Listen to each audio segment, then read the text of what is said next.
Welcome to a special Can't Stop the Growth series, Win Your Mind, Win Your Market, powered by our friends at Chiirp. I'm Chad Peterman, and around here, we believe growth starts from the inside out. In this series, we're zeroing in on the one thing that drives everything else, mindset. Because how you think determines how you lead, and how you lead determines how far you will go. We've partnered with the Chiirp team, creators of the Win Your Mind, Win Your Market podcast, to bring you real conversations with leaders who've mastered their inner game and turned it into massive momentum. Whether you're building a business, leading a team, or just trying to get 1% better every day, this series is for you. Let's dive in.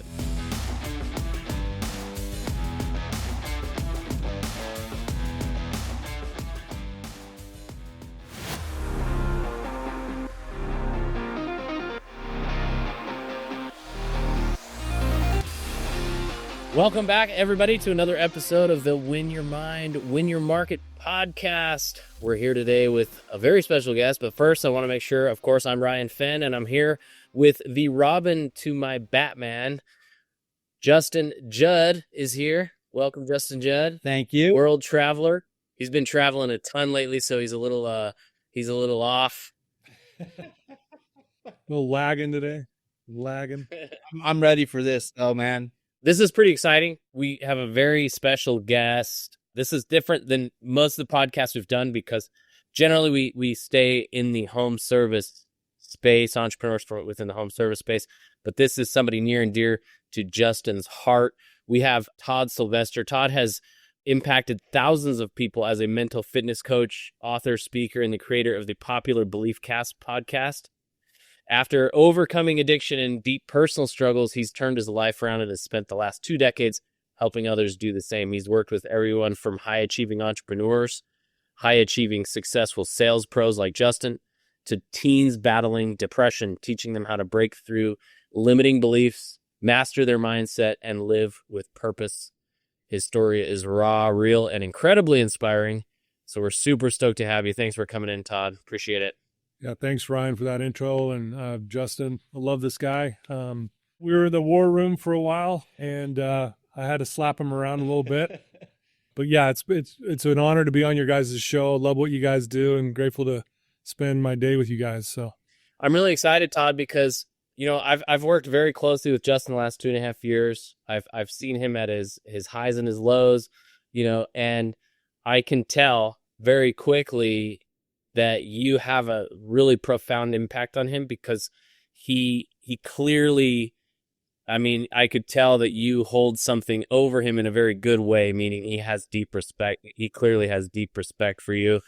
And I could sense that right when you walked in. So, and to say that with somebody like Justin, who is a powerful force, who does really good things in the market, that says a lot. So I'm excited to dive in. This is a really cool experience for me. Todd was the person that worked with me when I was at the lowest of lows. Like the lowest of lows. So Todd was the person that helped me work on my mindset when I was at the point where I didn't know if it was worth it to give it another shot. And it was that same low that made me realize, dude, it's either time to give up or change. And luckily I didn't give up, but I had Todd there to work with me during that time of my life, and I owe a lot of where I'm at today to Todd. I was in a rough spot when I met Todd. We could go into crazy experiences there, but today I want to more focus on Todd and what he's good at. But yeah, man, I was in a really low spot, and the cool thing about the treatment center that I went to, shout out Wasatch Recovery, is they have their therapists, and they have a really good therapeutic team to work on a lot of the reasons that we use substances is because we don't feel good inside. Most people that feel good inside, they're not out there using substances. Most of the people that have some type of addiction, they're doing it because they don't feel good inside. They're trying to escape something or avoid something. And so therapy is important because it makes you go internal, and it makes you work on those things that are causing you to want to avoid or run away. And that's super important. But the thing that differentiates Wasatch, the treatment center, is they also have Todd. Todd focuses on your future. So you have one end of the program working on your past to deal with those things that you haven't dealt with. But then you have the best mindset coach there is working with you on your future so that you can start to create a life for yourself and understand that getting sober, it's not just stopping to use a substance. Getting sober is all about getting a life back that you actually enjoy and can thrive in. And so anyways, this is a cool experience. Yeah, Todd does hold something over me in a good way. And it's because he was the person that worked with me when I was at the lowest point in my life. Well, thank you for that, Justin. And going forward, I'm going to ask you to keep it together, please. And let's go ahead. No, I'm just kidding. That was great. Todd, tell us, who are you? Like, tell our audience, where'd you come from? Yeah, no, first of all, again, thanks for letting me be on the show, and think the world of Justin, and I watch him fight for change. And it's so refreshing watching someone who's in it to win it. And Justin was. I had a mom the other day, she brought her daughter in to see if they wanted to work with me. And the mom asked me, "Hey, what's your success rate?" And I said, 100%. And she goes, "What? No, seriously, and I go, 100%. If your daughter will do what I ask her to do. If she doesn't do any of that, 0%, because it's not about Todd. It's about the client." So props to Justin for putting in the work. And I just was there to help guide him. And it's truly a blessing to know him. And to be here. But my background, I took my first drink of alcohol when I was 11 years old, and that opened up, 10 years of drug addiction for me. And when I was growing up, basketball was my passion. I had dreams of getting college scholarship, playing in college, playing in the NBA, all those things you have as a kid. And that was my passion. I would play 2 or 3 hours every single day of basketball. That's who I was. If you were to ask who I was back then, I would just say I'm a basketball player, and ended up earning a college scholarship, which was amazing. And then I lost it because I was getting wasted and getting high. When that happened, I became this suicidal drunk, if you will. I became really angry at life, angry at myself. And that led me down to the path of I had planned to end my life. Getting ready to do that, decided to, plan it all out. Here's how I'm going to do it. And luckily I had this miracle happen that changed the course of my life. That's a whole long story. We can maybe get into some of that here in a minute. But when that happened, I'll never forget it. I decided at that moment I was going to dedicate my life to helping other people, whether it's with addiction, anxiety, depression, lack of purpose, self-esteem issues. I didn't care what it was. I'm going to go dedicate my life to that. And I've been now clean for 35 years.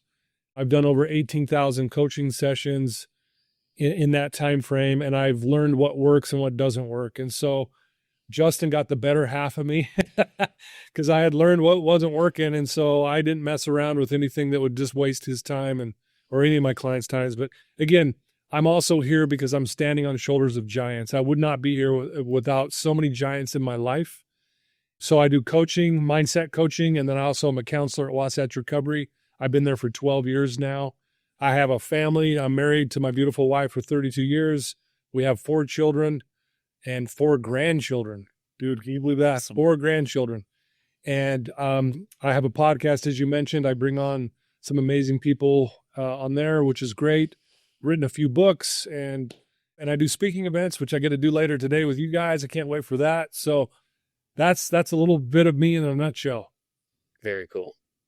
Man, every time we do this podcast, it's crazy because there's no pattern other than a lack of pattern. That's the only pattern. That's true. Right. And everybody we talk to, there's always this oh, because, a lot of people look at successful entrepreneurs and they go, man, he's got it together. He's probably never dealt with the crap I've dealt with. And then we've had these people on and literally every single one has gone through something. And we have to kind of dig to find what that is, because sometimes it's not as obvious as a drug or alcohol addiction. Sometimes it's other things. We've had people come on that have lost, children and different things like that, or just different struggles that may not be as obvious. And so I want to talk to you. So let's keep in mind the kind of the audience we're talking to is these entrepreneurs, people that are, trying to be successful. Where do you start in your kind of your process to dig in and see where somebody's at, where their mindset is, trying to understand how do we find the problem? How do we find the core of what's going on? Yeah, it's a great question. When I'm dealing with clients, I'll always say this: you don't have a drinking problem, you don't have a drug problem, you don't have a depression problem or an anxiety problem. You have a thinking problem. We're here to change the way you think, because the way you think creates the way you believe, and your beliefs dictate the way you behave and show up in life. So I could sit there and tell someone who's blowing up their life with drugs and alcohol, I could say, well, stop doing that. And they would say, I know that. I don't go there. Where we go to is, what is the belief that's dictating this behavior? So when we can identify the belief, then we know what to work on. And once we change the belief, guess what? The behavior changes automatically. And one of the most effective ways to do it, a very simple process, is I have my clients write down all the negative things they tell themselves. I did this, by the way. Yeah, and it's a very vulnerable exercise because we don't normally do that. We don't want to recognize. Wait a second. Yeah. Justin said something negative about himself. Just a little bit. It's funny because, I think people see, me good enough to know that, I have my issues, but I think a lot of people look at what I'm doing right now and like you said not too long ago, they think I've got it figured out. It wasn't that long ago that was not the case whatsoever. I had as many negative belief systems and about myself as you probably could, and I really did not view myself in a positive light whatsoever. Yeah, because the time I walked in your office, you didn't realize there you're looking in the mirror talking to yourself, and you're like, I'm just too good at sales, and I make too much money. And you're like, really, let's be really hard on yourself, Right? Yeah. Well, and that negative. If you can't notice, Ryan's a comedian. I could say in stand-up comedy. I like it. He's good. He's good. I like. Now we're doing sit-down comedy now. So yeah. So when you're thinking of this and you get to that core, what do you do?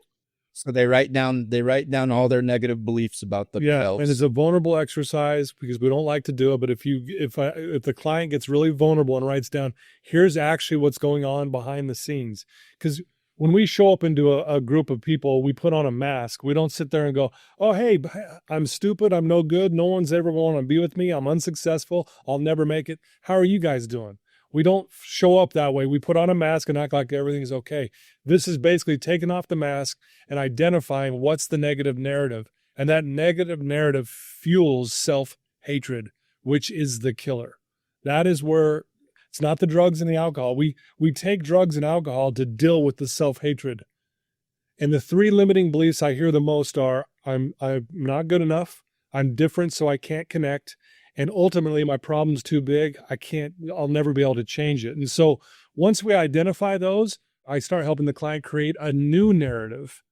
And the new narrative is as simple as, what's the opposite of what you've been telling you? Well, what would the opposite be? And adding your name. So for instance, if I had on my list, I'm stupid, on the new narrative, it would say, I taught him brilliant. And the reason why we add our name to it is because sports science has now proven that it's 10 times more impressionable on the self-image by adding your name to it. So that's kind of a starting point, but that's just a starting point. It's not enough. There's a lot more work involved there. But it comes down to this, Ryan and Justin. The most powerful force in the human psyche is the story you tell yourself about yourself, period. So everyone has a story. And when I meet a client, and when I first met Justin, the narrative he had about himself was so negative. It was like, no wonder you blow up your life. So if we change that narrative, everything else changes. Your life changes. It's not just about staying away from drugs and alcohol. It's about finding joy again in your life, enjoying your family, enjoying your work, enjoying your spouse, enjoying, if you have kids, all that, and actually showing up for them. And so that's kind of the starting point. But, as Alex Hormozy says, confidence without evidence is delusion. So you don't gain confidence by just shouting affirmations in the mirror, but by building up a stack of evidence you are who you say you are. So I can say to myself, I taught him honest, I taught him honest, I taught him honest. But at the end of the day, where's the proof I was honest today? When I can build the stack of evidence that matches what I'm telling myself, that's the formation of a new belief system. And if I do that consistently on repeat, because repetition deepens the impression, that's when the magic starts to happen. That's when things start to truly change. But what most people do, unfortunately, and I'm guilty of this too, we stop. It's either too simple, it's not a habit yet, and we give up way before we ever find the result or the miracle. I want to drill down on something you're saying because it really rang true to me for something you said that maybe something to very easily overlook.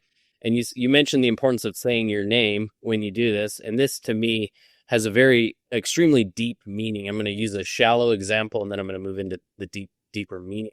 But you made me remember that one time when I was in my single years in my early 20s, there was this girl that I really liked, and I was trying to get her attention. I was hanging out with my buddies, and I was trying to get her attention. And, I was texting her, and then I showed the text to my buddy, and I was like, do you think this is a good text to send? And he's like, yeah, it's perfect, because you say her name first in a really respectful way. It was like, the way it was written, it was like, focus on her name. And he said, a person's favorite word in the English language or in any language is their name.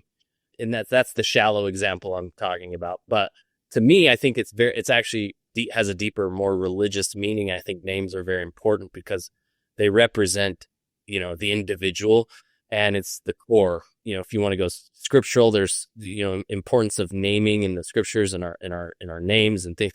And I think that is, I just wanted to drill down on to show that it's not just, hey, to point out, it's a deeper meaning. When you say your name, you are evoking your internal, spirit. You're invoking your existence by saying your name. You're calling to the very core of who you are by saying your name. So I wanted to drill down on that point because it does seem like something you could easily overlook, because you could say, I am smart. And it's like, no, I, Ryan. And then it's like, okay, now I'm down in, am smart. Yeah, well said.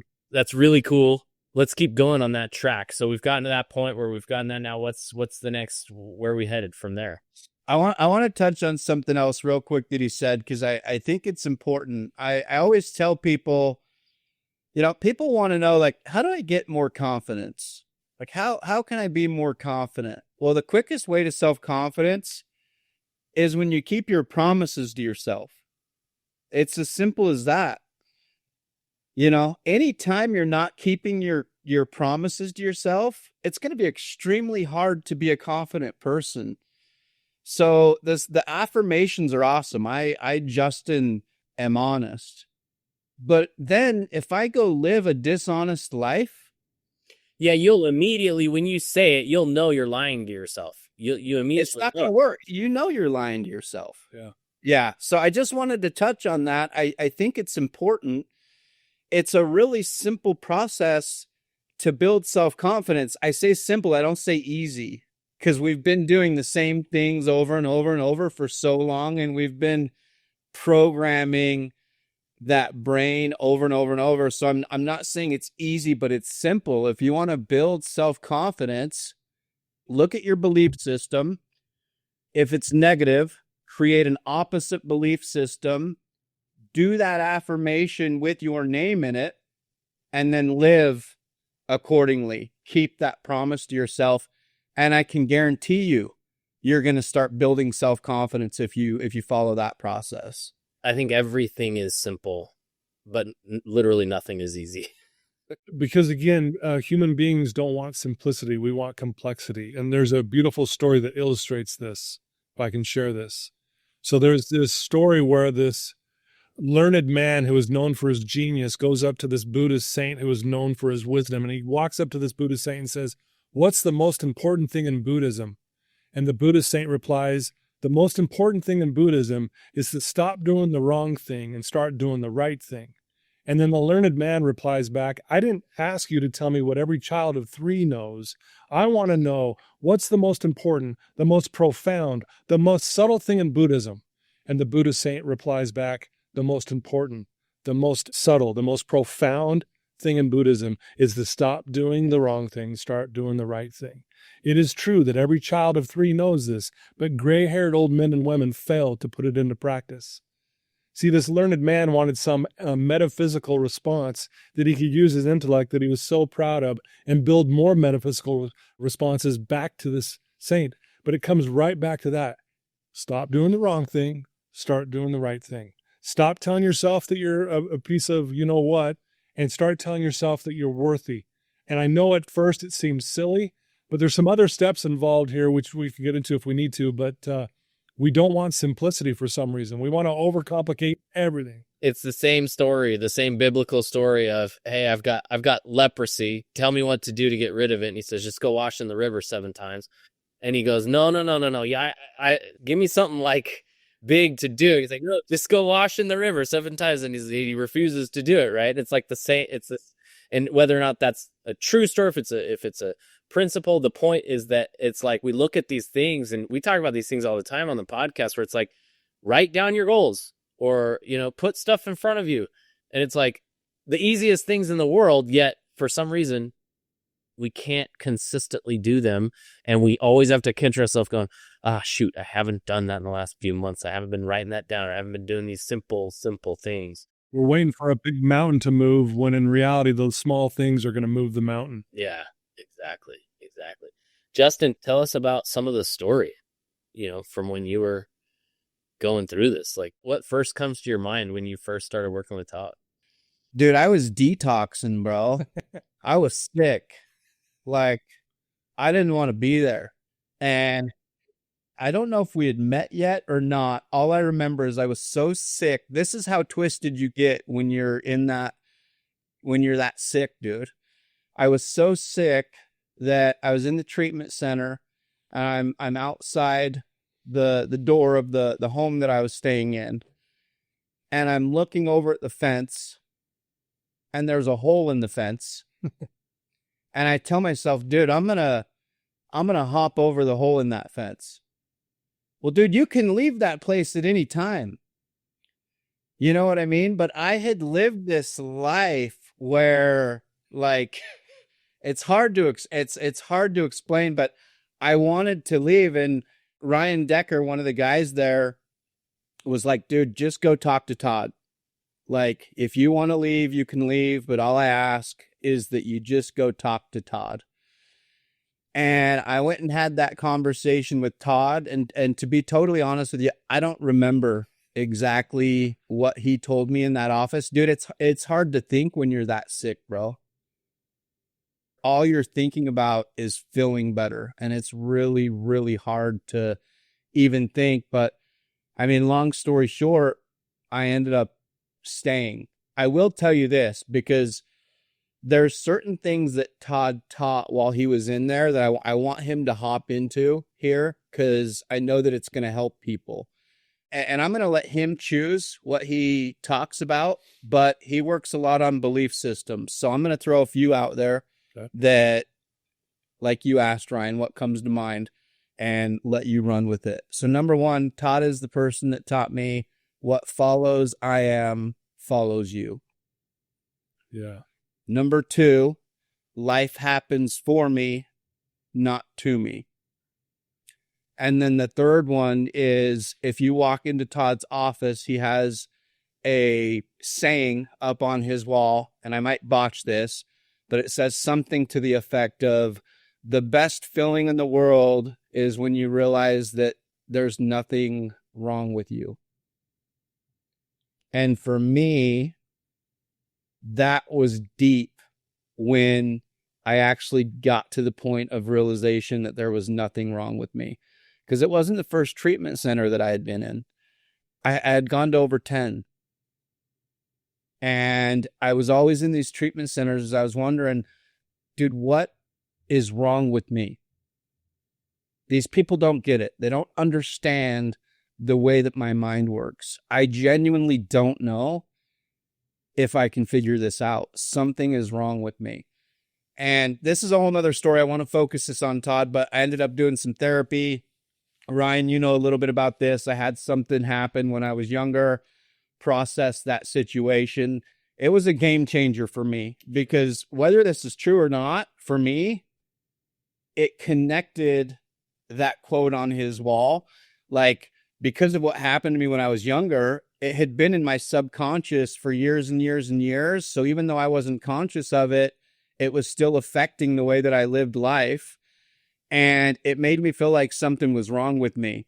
And so when I was able to process that situation and work on that situation and realize that, like, it wasn't my fault and that I was taken advantage of, in my mind, I was like, damn, dude, there actually isn't anything wrong with me. And I can tell you that is the best feeling in the world.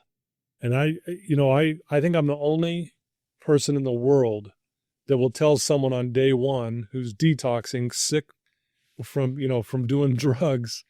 And the actual saying goes like this: the most delightful surprise in life is to suddenly recognize there's nothing wrong with you. I had him read that out loud, and he started to tear up. And I laughed at him. I just started laughing. I go, has anyone ever told you that? He's like, never. Have you ever heard that before? Never. I said, you may not believe that right now, but I promise you when it hits you, it'll be the most delightful surprise. And that's really what he just referred to there. And I watch this every day with clients, not just Justin. It's the most beautiful thing. And, when I look back on my life, again, I didn't have a drinking problem or a drug problem. I had a thinking problem. I had a belief problem. I used to think something was wrong with me. And my mentor 30 plus years ago was the one that told me, dude, quit doing this to yourself. There's nothing wrong with you. And that's when my life started to change, going, okay, this guy sees that there's nothing wrong with me, but I don't believe him yet, but I'm going to at least give it a chance. And so that's a big one, because most people, even whether you're dealing with drugs or not, there's a part of us that thinks something's wrong with us. It could be a million different things, right? But that's part of the problem, is we tell ourselves that story. Remember, that's the most powerful force, is that story. So if I think something's wrong with me, well, no wonder I'm going to do things I maybe shouldn't be doing, and I lead to this. It doesn't mean we don't have stuff to work on. That's not what that means. It means to your core, to Justin's core, he's good. He just couldn't see it, right? Like, he's a good person to his core. He didn't see it. So my job with him and any other client is to help them change their belief systems, their mindset, which leads them back to believing and knowing who the hell they are.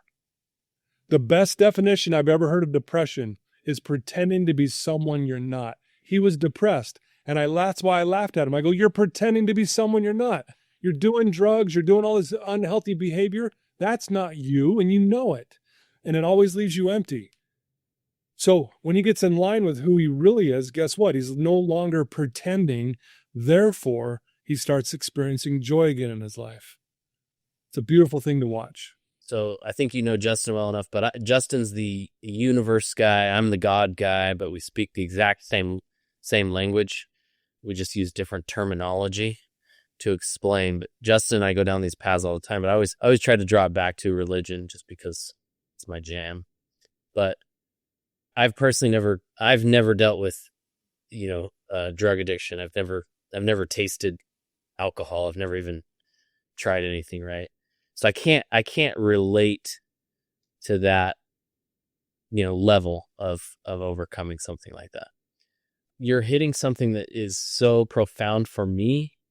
I think I learned this at an early age, that the phrase, I am a child of God, to me, has always given me that alignment of there can't be anything wrong with me. It's impossible, because I'm a creation of a perfect being. And therefore, whatever I'm going through, whatever is happening is purposeful, not something wrong with me. And so that's how I relate back to, so I can't say that I've really had this, had to really realign, but that from a young age has been how I've been able to maintain. And that is really meaningful to me because that's how I've operated in this world.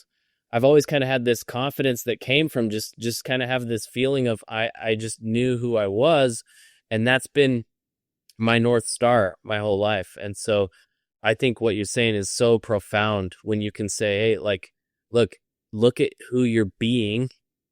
Does it align with who you truly are it's not not your personality. It goes further than your personality. It goes further, so much deeper to, is this the creation of God that was meant to be? Are you living the life that you're meant to be in? And once you find that and you realize that, I think that's what you're talking about, Justin. I think that's what you're realizing. Am I on point there? That's what it is. That's what it is. It reminds me of a quote by Dallin H. Oaks. He says, knowing that you're a child of God is the most potent antidepressant on the planet. And so, again, it's getting people right to that. And that's where the magic is. And so when I met with Justin, again, it goes back to, if I asked him who he was, he'd be like, I have no clue. He had no clue. And therefore, that was his problem. See, again, it's not about the drugs or the alcohol. He forgot, didn't lose. That's the key word. He never lose it. Just like you were saying, Ryan, we don't lose it, man. It's in our DNA. But he forgot who he was. Therefore, he's pretending to be someone you're not. And it reminds me of another quote by Alan Watts, one of my favorite people of all time. He says, when you're ready to wake up, you're going to wake up. If you're not ready to wake up, you're going to stay pretending you're just a poor little me. And that's what he was doing. And that's why I laughed at him. He was playing the poor little me card. And I just laughed at him. It's that mist of darkness, right? As a child, I didn't understand that could be a difficult thing, but it's a genuine place that is genuinely dark and you're genuinely lost. There is no orientation. There's no up, there's no down. You can't find your way until somebody grabs you and pulls you towards the light. And that to me is such a profound view of it, because just like you said, when you're there, you're there. When you're away, and that's why you can't have conversations with people that are in there and get very far until they're willing to, because they're just lost. Yeah. I want to say something really quick too. Just a side note for your listeners, and they might wonder why I laugh all the time, like I'm laughing at him on day one, right? I've learned this from giants in my life in therapy, that if you can laugh in the face of adversity, you are bulletproof. And what I'm trying to get Justin or any other client to do is to laugh at themselves a little bit. Like, look, listen to what you're saying here. It's hilarious, right? And even though it's serious, but if I can get him to laugh and go, I can't believe I believe that belief system about me, that is a game changer in and of itself. Because I can laugh at myself. I mean, I've done some really crazy things and I've been through a lot of hard times. And it's so great to be able to laugh at myself. And if I can get a client on day one, because I think by the end of that first session, I had him laughing a little bit. And that was beautiful. I'm like, there we go. There's the spark you were just talking about. Now you're seeing the light in that mist of darkness. You chuckled a little bit, right? The laugh is very important, because when you're in that state of mind, it's like you're chained. And I can say I've experienced these levels of depression or anxiety. It's like, I remember thinking that I felt like I was chained with such heavy chains to a wall that was so big that any attempt to resist was like, you are stupid for trying, because look at how strong these chains are and how big this rock is that you're chained to. You are stupid for even trying. And when somebody from the outside sees and looks in and sees that your chains are fake and laughs, that allows you to kind of break that, like, oh, wait a second, it's not even real. And you're going, wait a second, why don't you see what I'm chained to? Why are you laughing? And then you realize, oh, I'm being ridiculous. And it's like that, like, jolt that you need to bring you back to reality. So I love that. Yeah, Albert Einstein says reality is merely an illusion, albeit a very persistent one. And that's what we do. We laugh a little bit. Well, dude, this is how low my life got when I was in treatment this last time around. When I started to laugh with some of the other clients that were in there, it felt weird. Yeah. That's deep if you think about it, dude. Like, I had been living in such a dark space for so long that it felt weird to laugh. And don't get me wrong, it was amazing. Like it was crazy how amazing it felt to laugh when I had been living in such a dark spot for so long. But I want to touch on something he said. I don't remember the quote you just said, but the end of it was, you're going to be living like a poor little me. Yep. Pretending to be a poor little me. So would you agree that one of the biggest belief systems that hold people back in life is the victim mindset? 100%. Yeah.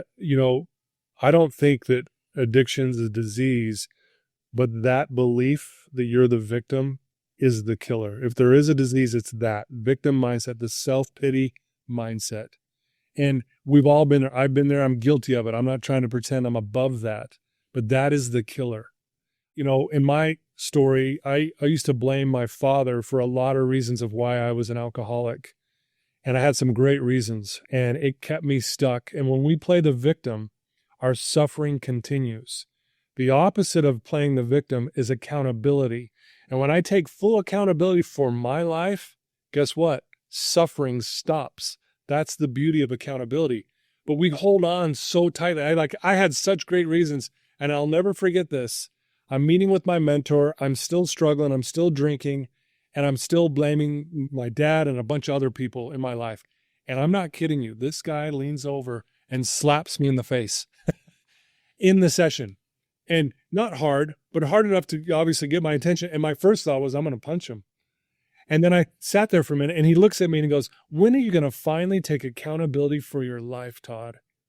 He goes, these people in your life that you keep blaming, if you're waiting for them to change, you're going to die. And that was it was like an aha moment. I woke up, right? Just like Alan Watts' quote, when you're ready to wake up, you're going to wake up. I woke up, and I finally went, you know what? You're right. I'm going to start taking charge of my life. So victim stance is the killer for anyone. I don't care what industry you're in. I don't care if you're selling, if you're buying, if you're in rehab, whatever. If you're playing the victim, that is going to hold you back. And I'm telling you what, if you can acknowledge that and start taking accountability, suffering stops. The reason I asked that is I'd have to think about it a little bit, but I would dare say that one of the most powerful shifts on my journey was the minute that I completely took ownership for where I was at in life. Totally. That it wasn't that experience that happened to me when I was 8 years old. It wasn't anything that happened yet. It wasn't any other person, any other circumstance. None of that stuff put me where I was at. At the end of the day, I was the one that decided to make the decisions that I made to get me to where I was at. And the reason it was so powerful is because, dude, how am I supposed to change if I never own that? You can't. Your power to change is gone until you actually own, hey, I'm the one that got myself here, and I'm the one that's going to get myself out. And the minute that I took complete ownership, I took the power back to actually change. And then I went to work.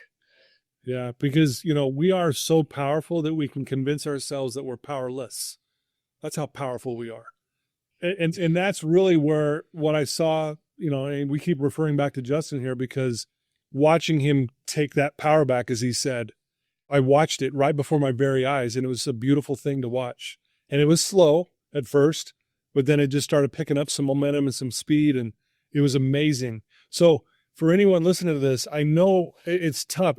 I'm not minimizing that we've been through, people who've been through trauma and some horrific things, but I'm telling you, that's where the magic is. If we start taking accountability for what happened to us in the past, not that it was our fault, but I've heard this once. I love this. And I apologize. I can't remember who said this. The trauma wasn't your fault, but our responsibility to heal from it is, period. Yep. I heard something very similar. It's okay to admit that you were a victim, but it is not okay to continue playing the victim. Yeah, it's the same thing. I want to touch on one more thing real quick. One of the other big shifts for me was when I forgave myself. So I was in a meeting and a guy got up And he was like, listen, guys, if any of you ever want a chance to actually do this, you have got to forgive yourself. And he's like, and you don't sit and go through every single thing that you've ever done and forgive yourself for one thing by one thing, because you're always going to figure out something else to not forgive yourself for. He said, you need to forgive yourself for everything that you've ever done. And I forgave myself. And I wish I could explain to people how I did that, because I had never been able to do that before. But when I was in that meeting, I made the decision, you know what? I am done using my shame as an excuse to continue doing the same shit over and over. Because that's the crazy part about it. I was using the shame in my life to continue to do the same negative things over and over because I didn't like how I was feeling. So I would do something shitty. I would feel bad about it. And what would I want to do when I felt bad about it? I would want to numb that feeling again. So for me, like actually forgiving myself was super crucial for me to be able to move forward, because it's really tough to move forward if you're always holding on to your past. Yeah. And to really break that down, I love that you said that. You can't say you forgive yourself and still feel shame, because what shame is I'm a bad person. That's what shame is. So you can't have both, right? So if I continue to think I'm a bad person, I'm going to have a really hard time forgiving myself, right?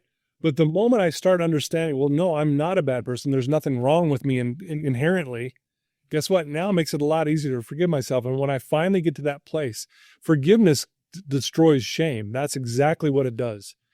It destroys it. You can't have both. You know, we talked about things that are persistent. And I think that in this scenario too, there's a persistence in the fact that you are a child of God. And no matter how hard you try to tell yourself you're a bad person, you will always battle between the two. You'll never settle in and go, I'm just a bad person. There will always be a battle from the light saying, no, you are not. You know, it's like, it's persistent because it's a fact. You can't be a bad person. There's no such thing as a bad person. There are bad actions and bad habits and bad all these different things, but the person itself, the core, the creation of God is not. And that will always be a fact. And you can always return back to that fact. I want to shift gears a little bit because we're going to, you know, for the last 10 minutes or so here, talked a lot about the recovery side. Let's shift into, you know, maintenance. Let's get into the happy stuff, you know, where, you know, we look at a guy like Justin, who was, I wish you guys could see his body before when he was in this scenario. If you've looked at his Facebook or seen any of his older pics that he's willing to share, he was not quite the fit little Justin we see before us today. In fact, I did not believe when he sent me the picture originally, I did not believe it was him. I was like, okay, yeah, funny. Because it was that dramatic of a change. And it's really cool to see. I've seen Justin, and even in the last 2 years, Justin's gone from, you know, still a pretty unhealthy, some pretty unhealthy habits when he first, you know, started with working with me, you know, a lot of sugar, a lot of those crispy Mountain Dews every day, you know. Oh, those crispy Dews, man. And we've been on a journey together, and we're pretty healthy people. I wouldn't say we're perfect, but we're definitely healthy people. But the juxtaposition, the difference is so dramatic. And now he's in a, you know, making money, successful, all these things. And so that gives hope. You look at people that are like, there's no way I can do it. Look at Justin. Okay. First of all. Second of all, like, you can maintain it. And let's talk about that. What do you talk about mindset wise for somebody who's in a position where they've, you know, because Justin could easily go, cool, I've made it. I got money coming in. I could go buy some drugs and hang out. Yeah, I love that question. So there's a few things I want to say here. First of all, we talked about it's simple to have a powerful mindset, but it's not easy, meaning we've got to put in work. I love this saying that if you win the first hour of the day, you win the day. One of the greatest things that my mentor taught me 35 years ago, he says, Todd, if you want to be successful, if you want to have a powerful mindset, you have to have a morning routine. And I'll be honest with you, at that time, I was not a morning person at all. I had this belief system, I was a night owl, right? But it was just a belief system. So therefore I dreaded mornings. I was always up late and I struggled getting up just enough time to hurry and make it to work and be hurting, right? So I had to change that belief system. By the way, becoming a morning person was way more difficult than overcoming drug addiction for me. I'm not kidding you. It was the single hardest thing I've ever done. I'm now a morning person, and it took a while. But so I started doing this morning routine that I was being guided by this giant in my life. And I started off doing 15 minutes, and it took a year for it to become a habit because I would miss 3 weeks and then I'd get back to it. And then I'd miss a few more days, kick myself for it. I was still wrestling with this, right? Well, eventually I got that 15 minutes as a habit. Then I bumped it to a half hour, and then I bumped it to 45 minutes. And then eventually I got to an hour. I call it my hour of power. And I'm telling you, for all the listeners tuning in right now, that hour of power is the single greatest gift I've ever given myself. Because of the hour of power, I have a powerful belief system. I can memorize things better. I have a better memory. I have more energy. I have less anxiety, less depression. I have better relationships. I set and achieve goals. It sets my soul on fire. And I'm not kidding you. When I'm done with that hour of power in the morning, I can take on the world.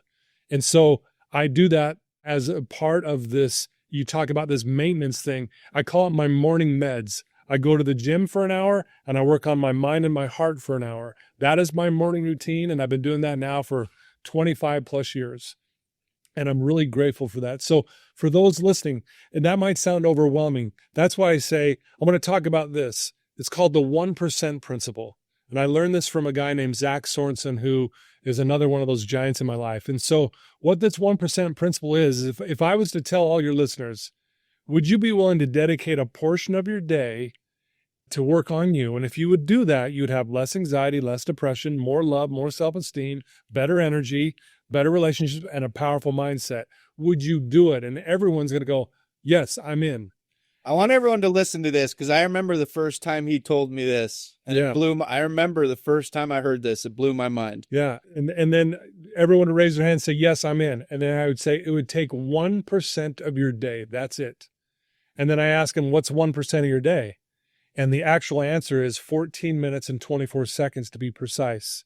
So we could bump it to 15. So what that's saying is if you'll take 15 minutes to start your day working on you, it could be a prayer, it could be a meditation, it could be reading scripture, it could be listening to a podcast, it could be writing a thank you note to 10 people in that 15 minutes. I don't care what it is, but if you would do that 15 minutes a day, your life would change dramatically and you'd be building the foundation for a powerful mindset. Again, I call it my morning medication. It changed my life. A lot of people don't know this, but 30 years ago, I was diagnosed as bipolar. I'm not on any bipolar meds, and I don't recommend this. I'm not a doctor, but I'm telling you what changed that is I was able to control it with having a powerful mindset. And again, I learned this from the greats and the giants in my life. So maintaining a powerful mindset, I'm telling you, it's going to take some work. So we can't just do the affirmations in the mirror. That's a good start. But we have to do something that sets the day in the right direction. And so he told you the stat of if you'll just do 15 minutes a day, you will get ahead of just about everybody out there. How many people do you actually think do it? Yeah, and this is coming from 35 years of experience talking to clients and doing groups and you name it. So if I had a group of 30, one person's going to do it.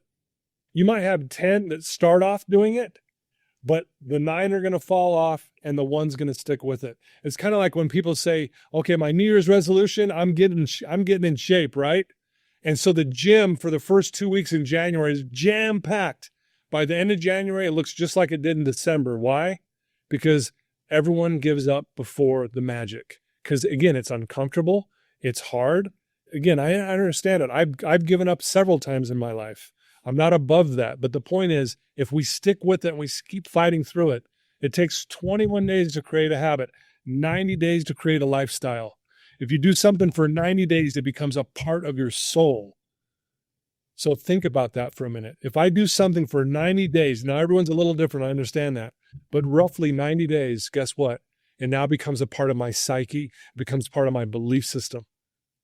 It's powerful. So that's the greatest thing I would say to anyone. If you're struggling, come up with a morning routine and start off doing just 1% and be 1% better every day, right?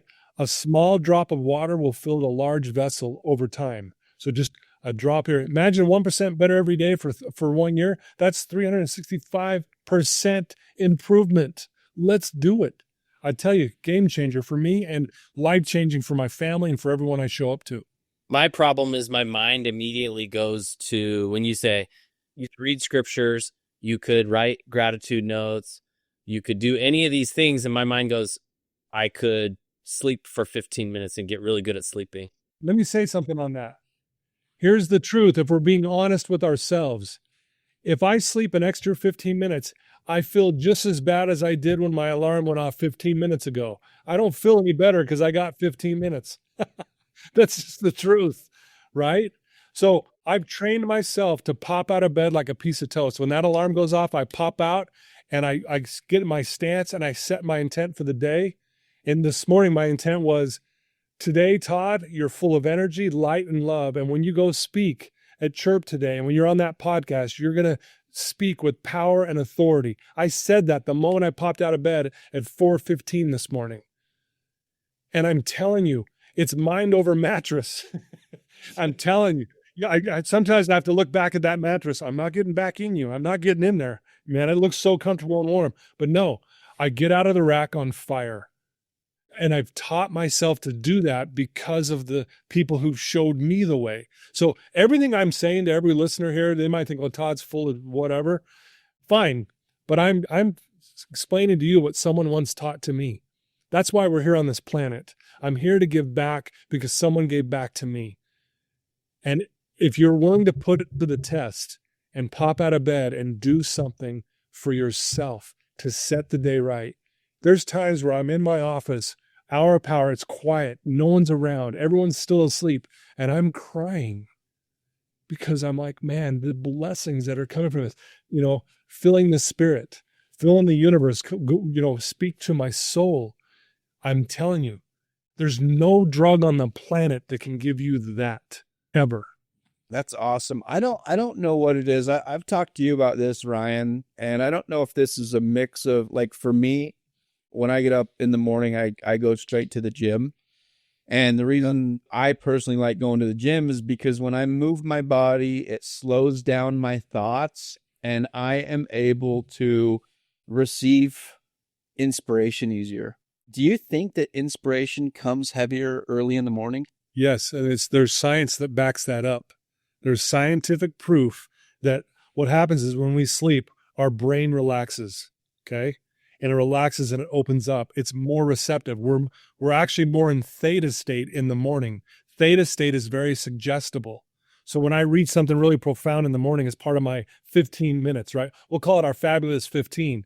I read something so profound, it sinks into my soul. I actually get it because my brain's in theta state, which is very suggestible. All of us are really high achievers. We're working hard. By the end of the day, our minds are tired. We are tired. We may not be physically tired, but our mind is. So what do? If we try to do this later in the night or in the evening, it's not going to be as effective. Matter of fact, it's going to be probably a little discouraging. Yeah. So yes, morning is the key. And the reverse of that is true. If you wake up and immediately dive into social media or read your emails and you read something that, let's say you read an email that was, negative about work or something early, it's going to ruin your whole day. Whereas had you read that after, when your brain is more fortified and you're able to handle that much better. And so the reverse of what you're saying is true as well, is we absorb the negative much easier in the morning as well. I want to give the audience a little takeaway today, something that I've been doing that's been a game changer. I've only been doing it for about a week now, but I wish I would have implemented it a long time ago. If you do go to the gym, which I highly recommend, I'm guessing most listeners probably listen to music while you go to the gym, which is what I used to do. I like to listen to some gangster rap music and just thug out at the gym. I switched to listening to a podcast. And because I'm moving my body and slowing down my thoughts, the way that I am able to process information while I'm listening to that podcast is on a whole different level. Sure. So Love that. that would be my one takeaway for today. I want Todd to touch on something else. Man, there's so much I want him to go over, but I forget what it is. There's 4 things that you taught me that you can basically take a look at yourself and say, okay, today I've done a good job. I know exactly what you're talking about. So it goes with the old quote by Marcus Aurelius. I don't know if he actually said this, but he gets the credit. Okay. No. I am what I repeatedly do. Therefore, excellence is not an act, but a habit. It might have been Aristotle. Sorry, I might have butchered that. But we are what we repeatedly do. And there's 4 things I'll tell anyone, my clients, my kids, and it's these 4.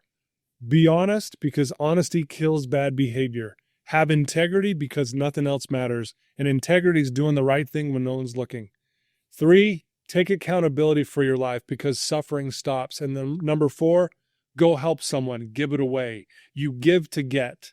If you were to live by just those 4 principles, again, be honest, because it kills bad behavior. I want to explain this, why I say that. Everyone listening to this right now is a good person. To your core, you are good. And when we do the wrong thing, like if let's say we're drinking, doing drugs, or we're lying to a customer, we're lying to our family, right? That's, again, us pretending to be someone we're not. We're lying to ourselves, right? So in order for me to go drink again, I would have to lie to myself to get there. If I catch the thinking error, we call them thinking errors. If I catch it, guess what? I'll never relapse. And it kills bad behavior, because why? In order for me to do bad behavior, I have to lie to myself. It's easy to tell the truth to one another. It's much harder to tell ourselves the truth. And that's a game changer. So if you're honest with yourself, you'll never relapse. Powerful. Number 2, integrity. It's doing the right thing when no one's looking. And that's a big one, right? And that goes a long way. If I'm doing the right thing when no one's around, man, you want to talk about the confidence, right? I can look in the mirror and go, my gosh, I did the right thing all day today. And then the 3rd one, again, accountability piece. I work with people who have been through some serious, serious trauma. Accountability, I've realized, also heals trauma. It's fascinating. Kind of like what Justin said earlier in our podcast today. Again, it's not easy, but it's simple. And then last but not least, give it away. Go help someone. You do those 4 things. Anyone listening to this, hopefully you wrote those things down. You watch that your life doesn't change dramatically in 1 week. And imagine if you did this, again, 1% better every day. If you screw up, get right back on it. Yep, I told a lie. I'm going to go make amends, whatever I got to do. You watch what starts to happen. Your life will change for the better. No doubt. Let me spit one more thing real quick. So I'm in Todd's office, and he looks me in the eyes and he says, here's the deal, dude. You're human. You're going to make mistakes. But there is one thing that you can do perfect for the rest of your life, and that is to never pick up another substance.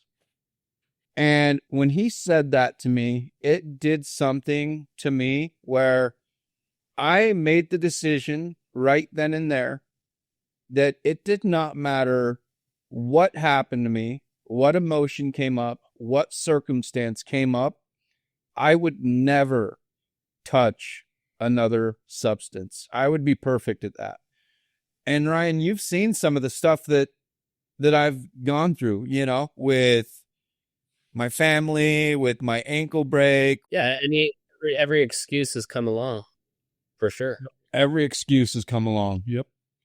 And I'm just glad you listened. That's amazing. He actually remembered that. And it's true, though. You can be perfect at that. And again, it's not easy, but you can do it. But we'll still get angry. We'll still get frustrated. We'll still get depressed. We'll still feel anxiety. We'll still say the wrong thing, right? We'll still trip. We'll still do the wrong thing when no one's looking. But where we can be perfect is stop putting poison in our body. And it's a powerful thing to come to that realization. But, man, it's awesome, man. I'm so proud of you. Thanks. Seriously. Thanks. You bet. Look how this has been just an amazing episode. Can't express my appreciation enough to let you know that just so happy to have you here. Happy that what you've been able to accomplish with Justin. It's really cool to see from a different perspective. Like I said, it's a totally different thing, but I've had the privilege of being alongside Justin to see it's funny because people see us out in the world and we couldn't be more different on the surface, but we align on a lot of things, and it's really cool. It's been really, really cool process. And I want to make sure, because this is a special guest for you, I want to make sure we cover everything, but this has been just an awesome episode. I think it's a great time to close it out. But if you want to say anything else, if you want to leave the audience with any last words. The last thing that I'll say is, I don't know if you notice how anytime Todd would talk about something, he would then give credit to somebody else. That's, we're standing on the shoulders of giants. So anytime he teaches a principle, he'll then go and say, hey, this isn't me that came up with this. And he'll give credit to somebody else. It's part of his 4th step. If you want something, give it away. Go help somebody. That's probably a whole nother conversation that we could have. But I just want to thank Todd, because if it wasn't for Todd, then I genuinely don't think that I would be sitting here right now. So I appreciate you. Appreciate you, brother. Thank you. All right, guys. Well, thank you. Thank you, everybody, for listening to another episode of the Win Your Mind, Win Your Market podcast. We'll see you on the next one. Thanks, everybody.